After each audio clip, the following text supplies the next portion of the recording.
हाजो परिणाम वायट, कारण हो निकाल कायद्या फाटलो हावेस लक्षांत धरून जावंक ना. वदोळ हांवें सांगिल्ले त्या प्रमाणे कायद्या फाटलो हावेस पक्षांतराक आळाबंद घालपाचो, पक्षांतर आडावपाचो, शक्य जाल्यार पक्षांतरां बंद करपाचो. ह्या निकालान पक्षांतराक आळाबंद पडना. काल आशिल्ली परिस्थिती तीच आज चालू उरता, फाल्यांय चालू उरता. ह्या निकालाचो एक वायट परिणाम जावं येता तो असो, आनी जाचो अनुभव येवपाक चड वेळ ना आमकां. 10 मार्चाक वेंचणूक जातली आनी कळटलें खंयच्या पक्षाक कितले आमदार वेंचून आयल्यात ते. आनी मागीर दर्या एका पक्षाक पक्षाचे 6 आमदार वेंचून आयले. 4 जाणांनी फट करून जर दुसऱ्या पक्षांत उडी मारली जाल्यार कितें जातलें? ते म्हणटले आमी 2/3.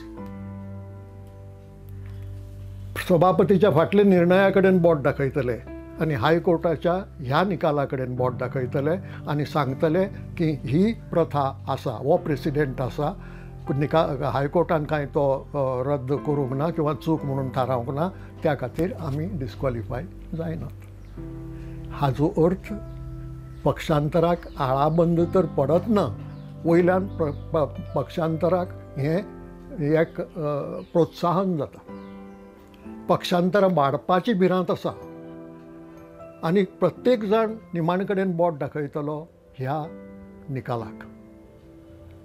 म्हणटकच निकाल असो जावंक जाय आशिल्लो की ही हायकोर्टाक खरी म्हळ्यार एक बरी संद आशिल्ली. 10व्या अनुसुचीची चिकित्सा करून केन्ना मनीस डिस्क्वॉलिफाय जाता, केन्ना पक्षांतर जाता आनी केन्ना पक्षांतर केन्ना डिस्क्वॉलिफिकेशन जायना हें स्पश्ट करपाचें. पूण हें काम ह्या निकालांतल्यान जावंक ना. आनी त्या खातीर म्हजे नदरेन कायद्याचो जो हावेस आसा तो ह्या निकालान फुडें वचूंक ना. उलट आमी काल आशिल्ले थंयच आज उरल्यात आनी ते गोंयचे लोकशायेक आनी गोंयच्या राजकारबाराक बऱ्याक पडत अशें दिसना.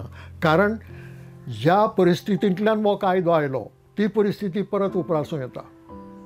पक्षांतराक लागून अस्थिरतायेक लागून बजबजपुरी राजकारणांत आनी बजबजपुरी राजकारबारांत हें सगळें चालू उरूं येता.